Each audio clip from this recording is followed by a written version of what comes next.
অনুরোধ করি যুবক, প্লিজ যুবক, হৃদয়টাকে মেরে ফেলিও না। তুমি দেখো না, তোমার বয়স 22, 10 বছর বয়সে মা বলেছে স্কুলে যা, মাদ্রাসা যা, মানুষ হবি, ভবিষ্যৎ ভালো হবে। তুমি শোনোনি ক্রিকেট, ফুটবল, সিনেমা, নাটক, কোথায় বিয়ে, কোথায় গায়ে হলুদ, গান বাজনা বাজিয়ে তোমার জীবন কাটাই দিছো। যুবক দেখো, 22 বছর বয়সে তুমি মূর্খ। তোমার পাশের বন্ধু পাইলট স্কুলে পড়ে, হ্যাঁ 10টা টিউশনই পড়ায়, 30,000 টাকাও কামায়। হ্যাঁ, তুমি যাকে বিয়ের প্রস্তাব দিচ্ছ কেউ রাজি নাই, ওর জন্য 5টা ঘর আসে, ওর মা বলছে এখনো ছোট, আরো পড়াশোনা করুক, আর তুমি বিয়ের জন্য হন্য হয়ে খুঁজতেছো। কোনো রিক্সাওয়ালাও তোমাকে মেয়ে দিতে রাজি। তুমি দেখো 10 বছর 15 বছর বয়সে যদি মায়ের ওই কথা মেনে নিতা, তাহলে তুমি আজকে উপকৃত থাকতাম। আমি জামশেদ মজুমদার 27 বছর বয়সে এসে তোমাকে বলছি তুমি গান বাজনা ছেড়ে দাও। ইনশাআল্লাহ 60 বছর পরে মারা গেলে, 30 বছর পরে মারা গেলে, 70 বছর পরে মারা গেলে ওই উপকৃত হবা। আর তা না হলে এই গান বাজনার সাথে তুমি তোমাকে ধ্বংস করে দিচ্ছ। যেদিন নিঃশ্বাস বন্ধ হয়ে যাবে সেদিন হলেও বুঝবা। বুঝতে তোমাকে হবেই, জমিনের উপরে বোঝো অথবা জমিনের নিচে বোঝো, বুঝবে তো হবে। শোনো, আল্লাহ কোনো কিছু বলেছে আর তুমি বুঝবা না, আহা হা, পার পাওয়া যাবে না। তবে তোমাকে বলি, যা করেছো করেছো, যা গান বাজনা শুনেছো শুনেছো, এবার আল্লাহকে ভয় করে সব ছেড়ে ইস্তেগফার করো, বলো আল্লাহ আমাকে ক্ষমা করেন, আমার এই 2 কানে গলিত সীসা ঢালিয়েন না, ইয়া আল্লাহ। ছিলাম কিন্তু আমি উপলব্ধি করতে পারিনি, ইয়া আল্লাহ আজকে আমি উপলব্ধি করছি, আল্লাহ আমি আর কখনো বাদ্যযন্ত্র দিয়ে নিজেকে আনন্দিত করব না। এই হারাম যা আপনার এত আপনাকে রাগান্বিত করে, আমি আর কোনোদিন এই হারাম দিয়ে নিজেকে আনন্দিত করব না। আমি অনুরোধ করব, চিটাগং শহরে থাকি, বেশি দিন হয় না, তবে কারো বিয়ে হলে আর 2 দিনও ঘুম হয় না, এত পরিমাণ গান বাজনা বাজায়, আল্লাহ হৃদয় ভেঙে যায়। আল্লাহর কসম, কি দিয়ে বুঝায় আপনাকে? মন চায় মারামারি করি, মন চায় গালাগালি করি, মন চায় ঝগড়া করি, মন চায় ওর বিয়ে ভেঙে দেই, মন চায় নিজে পুলিশের ওসি হয়ে ওদের সবগুলো বন্ধ করি, মন চায় রাজনৈতিক নেতা হয়ে লাঠিছোটা নিয়ে এদেরকে পিটানো শুরু করি, মন চায় আল্লাহর থেকে অনুমতি আসুক, ওহি বন্ধ হয়ে গেছে, মন চায় আল্লাহ তুমি ওহি পাঠাও, একটাকে গলায় পাড়া দেই কতক্ষণ। মন চায় নিজেকে যদি অনেক জ্ঞানী, অনেক কিছু হতাম, কোথাও গিয়ে যদি বলতাম গান বন্ধ করো, যদি বন্ধ করে দিত, যদি এমন কিছু হতাম, কত কিছু যে মন চায়। তোমার বিবাহ তুমি রামশ্যাম যদুমধুর মতো করে ফেলেছো। যুবক, তুমি কেন কবুল পড়ে বিয়ে পড়ো? আমার তো বুঝে আসে না। বাবা, আপনি কেন আপনার ছেলেকে কবুল পড়িয়ে বিয়ে দিচ্ছেন? আমার বুঝে আসে না। ভাই, আপনি কেন আপনার মেয়েকে কবুল পড়িয়ে বিয়ে দিচ্ছেন? আমার বুঝে আসে না। আপনার মেয়ে হলুদ কাপড় পরে, মাথার মধ্যে খোপা দেয়, 3 জনে এসে দুধ খাওয়ায়, 4 জনে কোলে নিয়ে নেয়, 6 জনে গান বাজায়, 10 জনে এসে হলুদ মাখে, শুধু বুঝি মৌলবি দিয়ে কবুল পড়ালে বুঝি মুসলিমের বিয়ে হয়? শুনুন, আপনার নবী মুহাম্মদুর রাসূলুল্লাহ সাল্লাল্লাহু আলাইহি ওয়াসাল্লাম কবুলের পদ্ধতি দিয়ে গেছেন, তাই কবুল পড়ায় মুসলমানের বিয়ে মনে করেন না। কিন্তু বাকি যেগুলো করেন এগুলো কার পদ্ধতি? কার? মিথ্যা কথা বলবেন না। হুজুর ডেকে খুতবা পড়ে কবুল পড়ে বিয়ে কার পদ্ধতি? আল্লাহ নবীর। এই গান কার পদ্ধতি? কেন করতেছেন? ওটা তো আপনার বিয়ের অংশ। বিয়ে না হলে তো বাজাতেন না। বিয়েকে কেন্দ্র করে যেমন কবুল বলছেন, বিয়েকে কেন্দ্র করে তো গানটা বাজাচ্ছেন। কয়জন নবীর উম্মত আপনি? আপনার নবীর নাম কি? আই এম আস্কিং ইউ, আপনার নবীর নাম কি? আমার নবীর নাম মুহাম্মদ রাসূলুল্লাহ সাল্লাল্লাহু আলাইহি ওয়াসাল্লাম। Who is the messenger of Allah for you? আপনার জন্য আল্লাহর নবী কে? কোন নবীর সুন্নাত পালন করলেন গান বাজিয়ে? আপনার জন্য আমার বিল্ডিংটা ভেঙে পড়বে, বলে রাখি ছাড়বো না। আল্লাহ তুমি আমার ভাইদেরকে হিদায়াত দাও, ইয়া আল্লাহ, ছাড়বো না। এই যে ভূমিকম্প হলো আপনার গান বাজনা বাজানোর কারণে। মুহাম্মদ সাল্লাল্লাহু আলাইহি ওয়াসাল্লাম কি মিথ্যা কথা বলে? কারা কারা হাত তোলেন তো যে মুহাম্মদ সাল্লাল্লাহু আলাইহি ওয়াসাল্লাম জানে না, মুহাম্মদ সাল্লাল্লাহু আলাইহি ওয়াসাল্লাম জানে না, এরকম কারা কারা স্বীকার করে?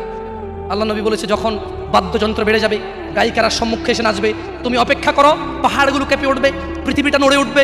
জালজালা ইযা যুলজিলাতিল আরদু জিলজালাহা, যখন পৃথিবী প্রবল কম্পনে প্রকম্পিত হবে। ওয়া খরাজাতিল আরদু আসকালাহা, যখন এই মাটি তার ভিতরে যা আছে একদম লাথি মেরে বের করে দেবে, লাশ হোক আর যাই হোক, মাটি বলবে যে বেরো, বেরো আমার থেকে, বেরো, আমি তোর আর কাউকে রাখবো না। ওয়াকাল আল ইনসান, মানুষ বলবে মালাহা মালাহা, পৃথিবীটা কি হলো, এই মাটির কি হলো, কেন সে কবরগুলো লাশগুলো বের করে দিচ্ছে, কেন সে স্বর্ণ মতি হীরা মানিক্য বের করে দিচ্ছে, মালাহা, এর কি হলো, কেন পাহাড় নড়ে উঠছে, কেন পাহাড় ভেঙে চূর্ণ বিচূর্ণ হয়ে যাচ্ছে? মানুষ বলবে মালাহা, পৃথিবীর কি হলো? বিআন্না রাব্বাকা আওহালাহা, পৃথিবী এটা করবে, বিআন্না রাব্বাক, কারণ তোমার প্রতিপালক আওহালাহা পৃথিবীকে আদেশ করেছে। আপনি গান শোনেন, আমি শুনি না, আপনি গান বাজান, আমি বাজাই না। যখন চিটাগং নড়ে উঠলো ভূমিকম্পে, আপনার বাড়ির সাথে আমার বাড়িটা পড়ছে। বন্ধ করেন এই জুলুম আমাদের উপর। আল্লাহর দিকে তাকিয়ে বন্ধ করেন, আল্লাহর দিকে তাকিয়ে বন্ধ করেন। আপনার বাড়িটা যদি ভেঙে ফেলেন, তুই ইচ্ছা বুলডোজার ভেঙে ফেলেন, কেউ ধরবে? কেউ জিজ্ঞেস করবে আপনাকে? আপনি গান বাজনা শুনে ভাবে পৃথিবীতে বিপর্যয় নিয়ে আসতেছেন। ইত্তাকিল্লাহ হাক্কা তুকাতিহি, আল্লাহকে ভয় করুন যেভাবে ভয় করো। ইয়া শাবাব, আহলুল মুনাফিক, নামধারী কিছু মুসলমান, এদের ফাঁদে পা দিও না। তারা চায় তোমরা নেশায় মত্ত হয়ে তোমরা তোমাদের জীবনটাকে জাহান্নামে উজাড় করে দাও। তারা চায় তোমরা শয়তানের ফাঁদে পা দিয়ে তোমরা আল্লাহ দ্রোহিতা এবং রাসূল দ্রোহিতায় মেতে ওঠো। অথচ আল্লাহ চায় তোমরা সফলতার দিকে আসো, আল্লাহ চায় তোমরা আল্লাহর ক্ষমার দিকে আসো, তোমরা সফল হও, আল্লাহ চায়। আল্লাহ সুবহানাহু ওয়া তাআলা বলেন, ইয়া আইয়ুহাল্লাযীনা আমানু ইন্নামাল খামরু ওয়াল মাইসির ওয়াল আনসাব ওয়াল আজলাম রিজসুম মিন আমালিশ শাইতান ফাজতানিবুহু লাআল্লাকুম তুফলিহুন। হে তোমরা যারা ঈমান এনেছো, মদ, জুয়া, মূর্তি পূজার ব্যাধি ও ভাগ্য নির্ণয় গণকের কাছে যাওয়া শিরক, গণকের কাছে যাওয়া শিরক। ভাগ্য নির্ণয় করার শর্ত কেবল ঘৃণার বস্তু, শয়তানের কাজ, কাজেই তোমরা সেগুলো বর্জন করো। ফাজতানিবু, কাজেই তোমরা সেগুলো বর্জন করো। ইয়া শাবাব, হে মানুষ, তোমরা মদ, জুয়া, গান, বাজনা, ভাগ্য নির্ণয় করে এরকম জিনিস থেকে বেঁচে থাকো। আল্লাহ বলছেন যে রিজসুম মিন আমালিশ শাইতান, এগুলো শয়তানের কাজ, এগুলো ইবলিসের কাজ। ফাজতানিবু, আল্লাহ বলছে হে আমার বান্দারা, ফাজতানিবু, এগুলো থেকে বেঁচে থাকো। কেন? লাআল্লাকুম তুফলিহুন, যাতে তোমরা জিতে যাও, যাতে তোমরা সফল হও, যাতে তোমরা জান্নাতি হও, যাতে তোমরা ভয়াবহ আগুন থেকে বেঁচে যাও। জাহান্নামের আগুন কি? নাযাআতাল লিশ-শাওয়া, চামড়া খসে দেবে, এটা হচ্ছে জাহান্নামের আগুন। জাহান্নামের আগুন থেকে বাঁচার দরকার আছে না নাই? এইভাবে এলোমেলো চলাফেরা, শুক্রবারের নামাজে গিয়ে বাকি সব বাদ দিয়ে নামাজও পড়বো, শুধু খাবো। আরে বাস্তবতা এমন, এখনকার ঘুষখোররা বলে যে শুনেন 3 লাখের নিচে হবে না, আপনাকে বুঝতে পারতেছি না, জোরের টাইম চলে যাচ্ছে, দিলে না দিলে যাই নামাজ যাই। বড় আশ্চর্য, বড় আশ্চর্য। আরে ভাই, নামাজ আল্লাহর সাথে অপরাধ, ক্ষমাকারী কে? জানা আল্লাহর সাথে অপরাধ, ক্ষমাকারী কে? মদ পান আল্লাহর সাথে অপরাধ, ক্ষমাকারী কে? কিন্তু যার থেকে ঘুষ নিছেন, এটা কি আল্লাহর হোক না মানুষের হোক? ক্ষমাকারী কে? মানুষ, আল্লাহ না। আল্লাহ ক্ষমা করবে না, আল্লাহ নিজের উপরে হারাম করে দিয়েছে এটা। আপনি যদি বলেন যে আমি 3 দিন ভাত খাবো না, পারবেন?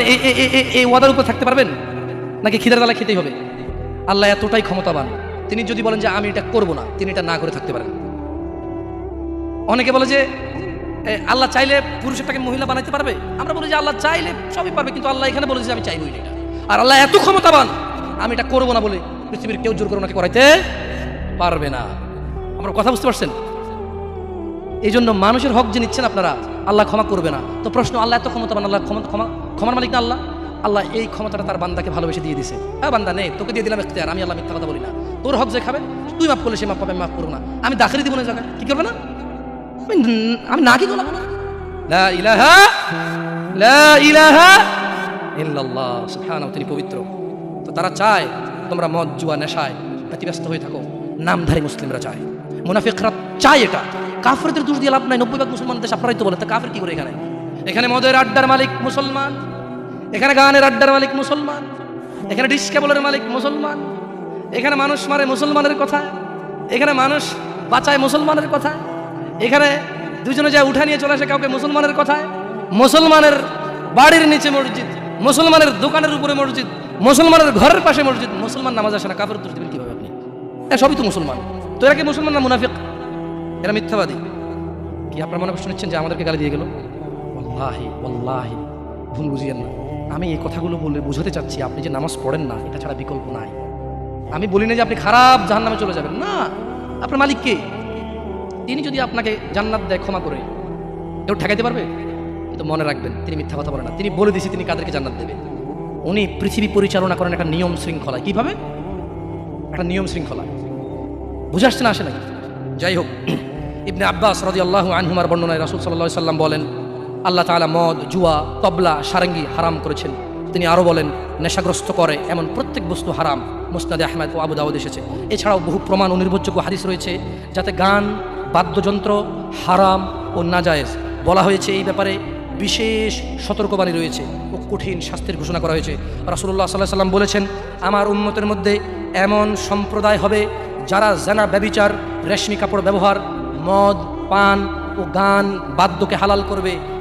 আপনি আপনি আপনি খেয়াল করে দেখেন, আল্লাহ নবী ভবিষ্যৎবাণী দিয়ে গেছে যে আমার উম্মতের মধ্যে এমন কিছু লোক বের হবে যারা দাঁড়িয়ে থাকবে, 60 বছর বয়স হবে, মসজিদের সভাপতি হবে, স্কুলের সভাপতি হবে, অথবা কোনো পতি হইল না, কারো পতি হইল না, এমনি মানুষ ভিক্ষা করে হলো বিয়ে করে গান বাজার ব্যবস্থা করবে। ভিক্ষা করে হলো গান বাজার কি করবে? ব্যবস্থা করবে। নাহলে নাকি বিয়ে হচ্ছে না, নাহলে কি হচ্ছে না?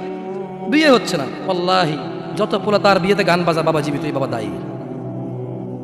যদি ওই বাবা বিয়েতে উপস্থিত থাকে, বাবা ছেলেকে ডাইরেক্ট বলবে, শোনো, তোমার যৌবন আছে, তোমার ইনকাম আছে, তোমার ক্ষমতা, তুমি গান বাজনা বাজাবা। আমি বাবাকে আল্লাহ ক্ষমতা দিছে, আল্লাহকে আমি রাজি থাকবো না, তোমার বিয়ে হবে না। মেয়েকে বলবেন তোর বিয়ে হবে না, তুই গায়ে হলুদে যাবি মানে? আমি খালি এখান থেকে সরে যাই আর বলবো যে এইটা আমি বিয়েতে থাকবো না, এই বিয়ে হারাম, গান বাজনা বাজতেছে, গায়ে হলুদ হচ্ছে, আমি বিয়েতে থাকবো না, এটা আল্লাহ আমার পাওয়ার দিচ্ছে। তুই মক্কার ইমামে যদি বিয়ে পড়াস আর আমি না রাজি না থাকি, তোর বিয়ে হারাম।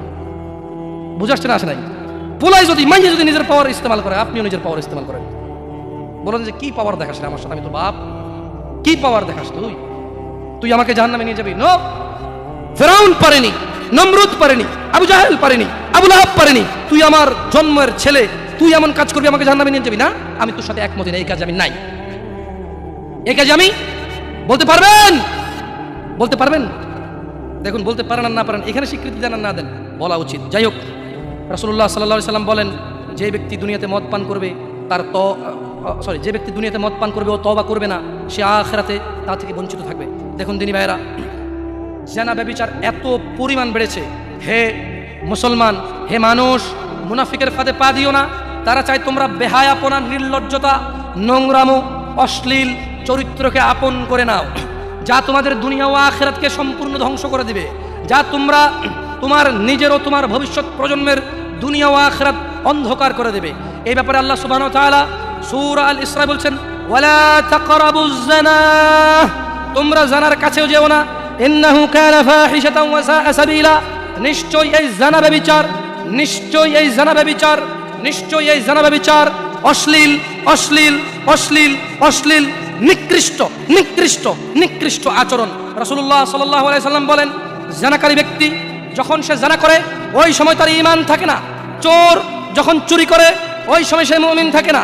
মদখোর, নেশাগ্রস্ত লোক যখন সে নেশা করে ওই সময় তার ঈমান থাকে না। চিন্তা করে দেখেন তো, মদ খাওয়া অবস্থা মারা গেলে কি হয়ে মরলেন বলেন তো? যতই হজ করেন কি হয়ে মরলেন? হজ করতে কে বলছে? আল্লাহ। হজ করতে কে বলছে? মুহাম্মদ সাল্লাল্লাহু আলাইহি সাল্লাম। নামাজ পড়তে কে বলছে? আল্লাহ। নামাজ পড়তে কে বলছে? মুহাম্মদ সাল্লাল্লাহু আলাইহি সাল্লাম। ওই একই মুহাম্মদ সাল্লাল্লাহু আলাইহি সাল্লাম বলছে, চোর চুরি করার সময়, মদখোর মদ খাওয়ার সময়, জানাকারী ব্যক্তি যতক্ষণ ওই মহিলার সাথে থাকে এর ঈমান কি? বলেন কতদিন বাঁচবেন? কে আছেন বলতে পারেন? আবারও পাইলাম না। আমি ভাবছি এতক্ষণ ওয়াজ শোনার পর একটু সাহস হবে, বলবো যে আমি এতদিন বাঁচবো। তো যে জানা করতে গেলেন তার মানে গ্যারান্টি আছে যে যা জানাটা না করে চলে আসবো, তারপরে মরবো তওবা করে? না, এরকমই তো কিছু নাকি?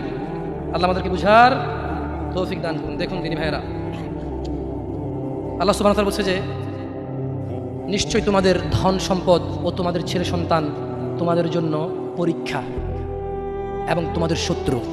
কিছু কিছু ক্ষেত্রে ছেলে সন্তানরা ধন সম্পদ কি শত্রু। যে এই ছেলের জন্যই তো রেপ করে আসছে, আপনি বলছেন যে না আমার ছেলে নির্দোষ, 5 লাখ টাকা উকিলকে দিয়েছেন, 10 লাখ টাকা অমুককে দিয়েছেন, 3 লাখ টাকা অমুককে দিয়ে একটা মেয়ের জীবন নষ্ট হয়ে গেল, আপনি পরোয়াই করেননি। কার জন্য এটা করেছেন বলেন তো? আপনার নিজের জানা করার কারণ নাকি? ছেলে নিজের জন্য না ছেলের জন্য? হ্যাঁ, তো বলেন এই ছেলে কি শত্রু না মিত্র? এই ছেলে এই যে আপনি একটা অন্যায়কে সাপোর্ট করে গেলেন, যদি আল্লাহ আপনাকে জিজ্ঞেস করে আপনার বাচ্চা আছে, এই অন্যায়টা আপনি কার জন্য করছেন? কার জন্য? তাহলে এই ছেলেকে শত্রু না বন্ধু? এই জন্য দিনী ভাইয়েরা, আমি এতক্ষণ থেকে আপনাদেরকে কিছু নসিহত করেছি, আপনাদেরকে বলে রাখি, আপনি শুধু আপনি না, এই পৃথিবীতে যত মানুষ আর জিন আছে সব যদি একসাথে হয়ে ফন্দি করে যুক্তিশলা পরামর্শ করে আল্লাহ দ্রোহিতা, আল্লাহ বিরোধী কাজ করে, আল্লাহর কিছুই যায়? জোরে বলেন তো, আল্লাহর কিছুই যায়? এই পুরো পৃথিবীর মানুষ এবং জিন সবাই যদি একসাথে কোনো গুনাহ না করে, শুধুই আল্লাহর অনুগত্য করে, আল্লাহর যেই ক্ষমতা, আল্লাহর যেই মহত্ব, কিছুই বাড়বে, কিছুই বাড়াইতে, কিছুই কমাইতে পারবে না। আপনাকে একটা কথা বলবো, নিজেকে বেশি অপরাধী মনে করিয়েন না। আপনি এত ভালো আল্লাহ পেয়েছেন, আপনি এত ভালো রব পেয়েছেন। বনি ইসরায়েলের একজন লোক 99 জন লোককে হত্যা করলো, তারপর সে চিন্তা করলো আমার ভালো হওয়া উচিত, ক্ষমা পাওয়া উচিত, জাহান্নামের আগুন থেকে মুক্তি পাওয়া উচিত। বাবা আমি জাহান্নাম সহ্য করতে পারবো না, কিভাবে আমি জাহান্নাম থেকে বাঁচবো? তখন সে একজন জ্ঞানী লোকের খোঁজ নিল এবং জিজ্ঞেস করলো যে আমার কি ক্ষমা হবে? ওই লোকে বললো যে না না, তোমার তো ক্ষমা হবে না। একবার তারেও মেরে কতজন পূর্ণ করলো? কিন্তু তার হৃদয়ে যন্ত্রণা কমেনি। ওই যে একটা যন্ত্রণা, কি কাজ করলে আমি ক্ষমা পেয়ে যাব, কি এমন কাজ করলে আমি আল্লাহর আযাব থেকে রক্ষা পাবো। সে আল্লাহকে প্রচন্ড ভয় পাচ্ছিল। অ্যাট দ্য সেম টাইম সে সিদ্ধান্ত নিয়েছিল যে সে আর হত্যাই করবে না, সে ভালো হয়ে যাবে, অন্যায় করবে না, সে অন্যায় করবে না, কিন্তু তার ভালো হওয়ার জন্য একটা গ্যারান্টি লাগবে যে কে আছে এমন যে আমাকে বলবে কি করলে আমাকে আল্লাহ ক্ষমা করে দেবে। ওই লোকটা যখন মারা যায় আল্লাহ তাকে জান্নাত দিয়েছে। কেন? সে ভালো হওয়ার ইচ্ছা পোষণ করেছে। আপনিও ভালো হওয়ার ইচ্ছা পোষণ করেন, করবেন তো ইনশাআল্লাহ। আর ভালো কখন হতে হবে? কালকে? কালকে কখন থেকে ভালো হতে হবে?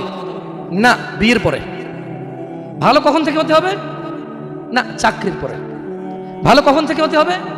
একটু দাঁড়ি টাড়ি পাকার পরে, নাকি এখন থেকে? একটু নিজেকে প্রশ্ন করিয়েন, যখন বলবেন কালকে থেকে ভালো হয়ে যাব, মহা অন্যায় কথা। মানে আপনি নিশ্চিত গ্যারান্টি দিয়েছেন আপনি কালকে পর্যন্ত বাঁচবেন। এটা কত জঘন্যতম কথা না? আল্লাহ আমাদেরকে বোঝার তৌফিক দান করে দিন ভাইরা।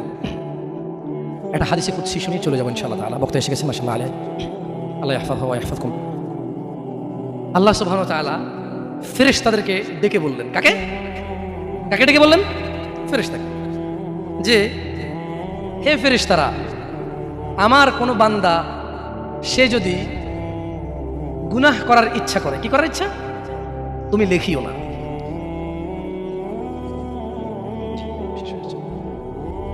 তাহলে ফেরেশতাদেরকে আল্লাহ কি বললেন?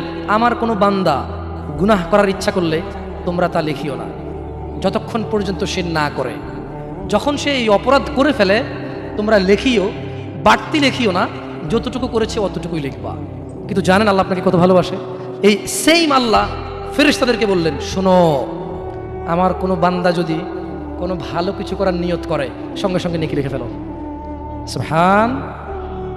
আমার কোনো বান্দা যদি ভালো কিছু করার নিয়ত করে সঙ্গে সঙ্গে লিখে ফেলো। সে এই কাজটা করা পর্যন্ত অপেক্ষা করার দরকার? সে নিয়ত করছে এটা করবে, মাদ্রাসা দান করবে, মাহফিলে দান করবে, মসজিদে দান করবে, সিগারেট ছেড়ে দেবে, এখন থেকে ছেড়ে দিছে, প্রতিজ্ঞা নিছে, এখন থেকে মদ খাওয়া ছেড়ে দিছে, এই এখন এই মাহফিলে প্রতিজ্ঞা নিছে, ইনশাআল্লাহ তাআলা ফজরে আমার যা হয় হয়, মসজিদ আমার চেহারা দেখবে, আমি মসজিদের চেহারা দেখব। আল্লাহ বলছে যে ফেরেশতা লিখে ফেল, লিখে ফেল। এখন কিন্তু ফজর হয়নি, তো এই লোকটা এরকম প্রতিজ্ঞা করে যদি সে মসজিদে ফজরে উপস্থিত হয়ে যায়, যদি সে মদের বোতল আসলো কিন্তু খেলো না, জুলুম করার সুযোগ আসলো কিন্তু করলো না, সে এবার এই ভালো কাজটা বলে করেও ফেলছে, রাইট? আল্লাহ বলেন যে ফেরেশতা বাড়ায় লেখ, 10 থেকে 700 গুণ বাড়িয়ে দে। ইয়া আল্লাহ, ইয়া আল্লাহ, আমরা তো এতটা অপদার্থ হয়ে গেছি, এতটা নিমুখারাম নাফরমান হয়ে গেছি, ভালো কিছু করার নিয়ত করি না। কোনো হুজুর আসা ঠিক না, সবাই ঠিক, তারপরে শেষ, সব শেষ। না, আমাকে ঠিক বলতে হবে না, এখানে সবাইকে শুনে ঠিক বলতে হবে না, আপনি ঠিক হয়ে যান। আল্লাহ আমাদেরকে বোঝার তৌফিক দান করুন।